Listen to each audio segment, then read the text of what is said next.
یہ تو ایک اختلاف جو ہے وہ 1400 سال سے ہے. میں ایک چیز آپ سے یہاں علامہ صاحب جاننا چاہوں گا. 1400 سال پہلے سے بہک رہے ہیں, وہاں سے نہ بہکے ہوتے تو آج اتنے بہکے ہوئے نہ ہوتے. رسول نے کہہ دیا تھا میرے بعد 72 فرقے بنیں گے, آپ بچ بھی سکتے تھے, نہ بناتے, اور آج بھی ایک ہو سکتے ہیں. ترکیب قرآن میں موجود ہے, آپ 72 فرقوں کو ایک فرقہ کر سکتے ہیں. ترکیب قرآن میں لکھی ہے, جیسے کرونا کی دوائیں ہیں نا, اسی طرح اس کرونا کی دوا بھی قرآن نے بتائی ہے, ایسا نہیں, اور سرکار نے بھی بتائی. صحیح. تو یہ تو پھر بڑا آسان ہے, جیسے چیزیں بہت آسان, زیادہ سادہ اور آسان. ہاں, بڑی کتابیں اس پہ لکھی ہیں. اچھا علامہ صاحب, ایک سوال میرے ذہن میں پچھلے دنوں میں ایک واقعہ پڑھ رہا تھا. حضرت آدم علیہ السلام کے حوالے سے جنت سے زمین کی طرف سفر میں کچھ الفاظ ہم نے ایک دو کتابوں میں دیکھے کہ حضرت آدم علیہ السلام سے خطا سرزد ہو گئی, کہ اللہ کے احکامات تھے لیکن انہوں نے وہ. ایک طرف یہ کہا جاتا ہے کہ نبی معصوم ہوتے, نبی وہی کرتے ہیں جو اللہ کی طرف سے ان کے لیے وہی ہوتی ہے, احکامات وہی بولیں گے, وہی کریں گے. تو یہ خطا کیسے ہو سکتی ہے انبیاء سے؟ لوگوں نے تو کہا کہ عیسیٰ سے خطا ہوئی, انہوں نے صلیب پر مصلوب کر دیا. حضرت زکریا علیہ السلام ان کے لیے, حضرت مریم علیہ السلام کے لیے, اور تمام انبیاء کرام, آپ تو خیر سے وہ علم کا سمندر ہیں, جانتے ہیں. یہ نبیوں پر ایک تو ہے کہ خطا کے لفظ ہم کتابوں میں آج پڑھ لیتے ہیں, پھر اس ادوار میں نبیوں پر خطا کے یا کوئی غلطی کے الزامات, یہ کیسے ممکن ہے؟ انبیاء سے خطا تو ہو ہی نہیں سکتی ہے. یہ تو صاف صاف قرآن میں بیان ہو گیا کہ یہ سب صاحب عصمت ہیں. نبی معصوم ہوتا ہے اور اس کے یہاں خطا کا امکان بالکل نہیں ہوتا.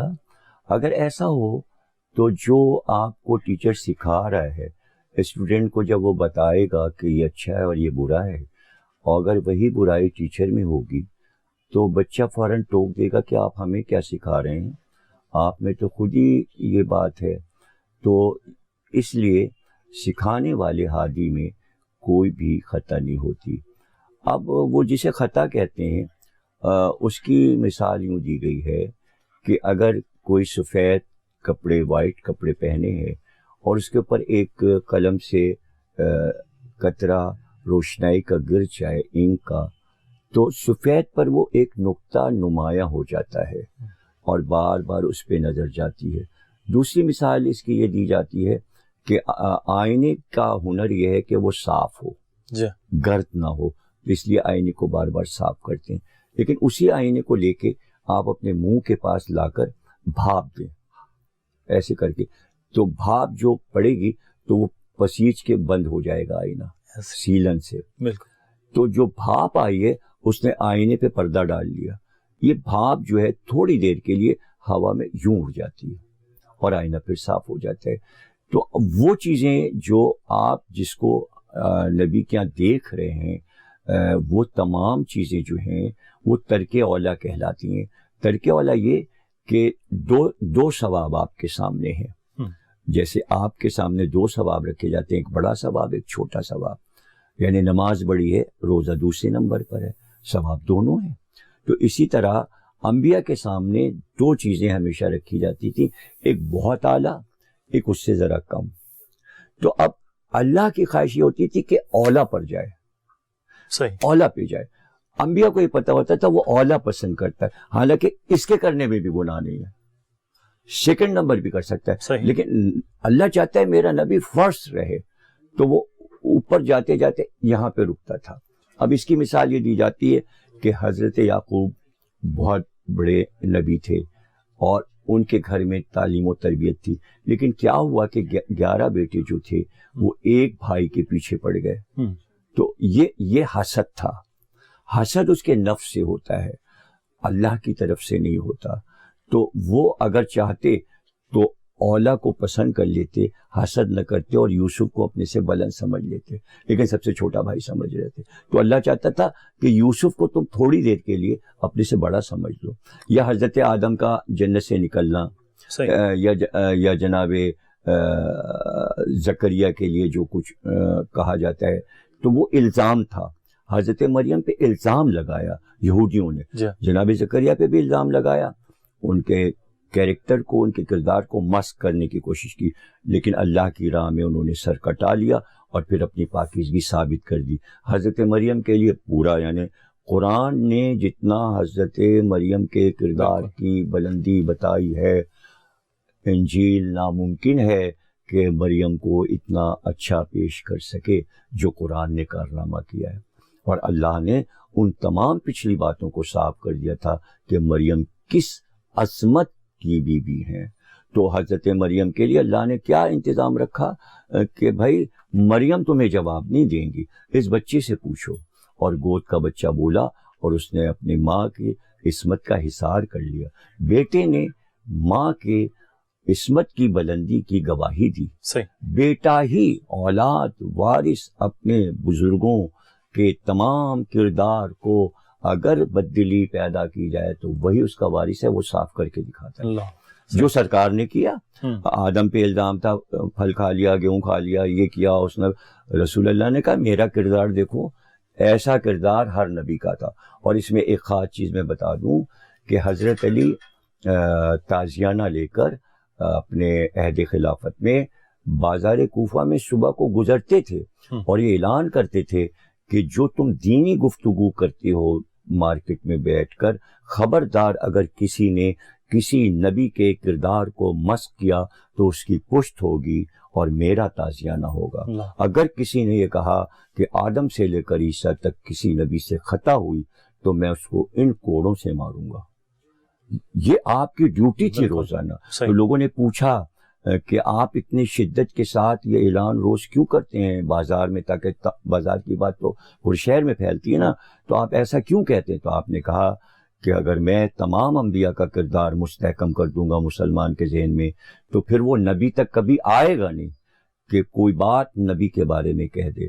میں محمد کے کیریکٹر کو محافظت کے ساتھ حصار بنا رہا ہوں تاکہ میرے بعد بھی کوئی توہین رسالت نہ کر سکے. اللہ، تو یہ ایک بڑی زبردست قسم کی بات ہوگی. علامہ صاحب، وقت جو ہے وہ ہمیشہ آڑے آتا ہے. جیسے میں نے ابتدا میں کہا کہ رمضان مبارک تیزی سے گزر گیا، 28واں روزہ آ گیا، یہاں بھی ہمارے پاس وقت ختم ہو رہا ہے. میں آخر میں یہ چاہوں گا کہ اس وقت رمضان مبارک کا اختتام ہو رہا ہے، آگے عید کا ہے سما. ہم پریکٹس کرتے ہیں، آپ ماشاء اللہ، اللہ تعالیٰ اور زندگی صحت دے.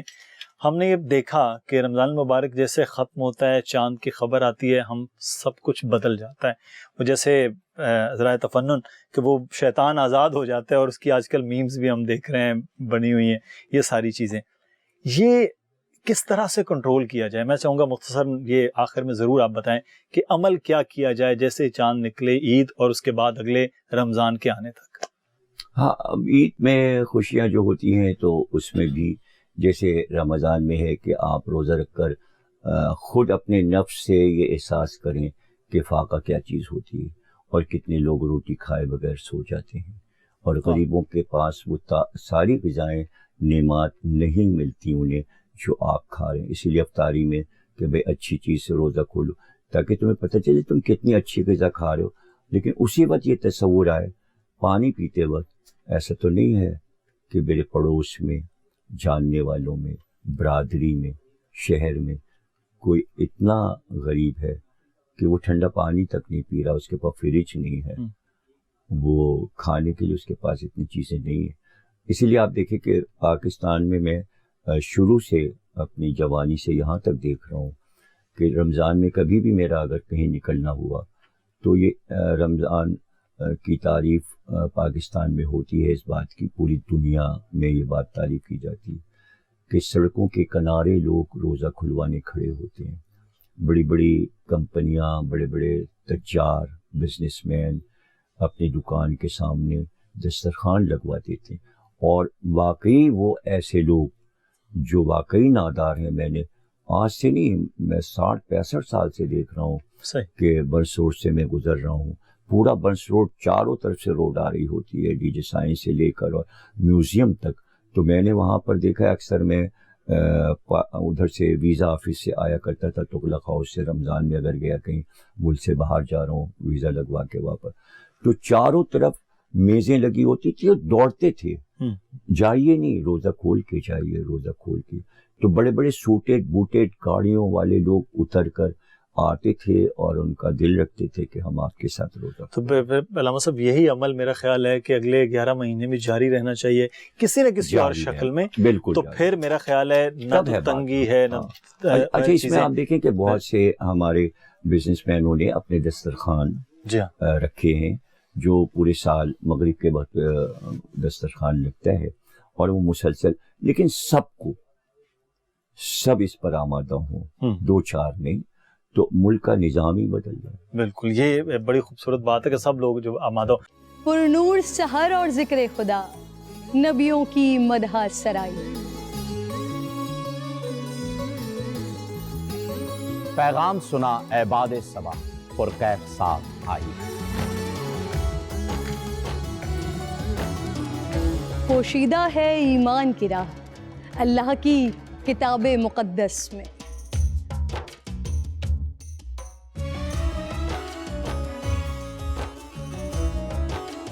بس غور و فکر کا در ہے کھلا، حکمت سے سجی اس محفل میں. ہے لب پہ دعا زدنی علم، روشن ہی رہے یہ سارا جہاں. رم جھم رحمت کی گھٹا، ہر ایک نے ہدایت پائی. نعمت اور برکت سے سجا افطار و سحر کا دسترخوان. ننھے پھولوں نے مل کے کہا آج روزہ کشائی ہے. رمضان المبارک کی خصوصی نشریات رمضان میں بول.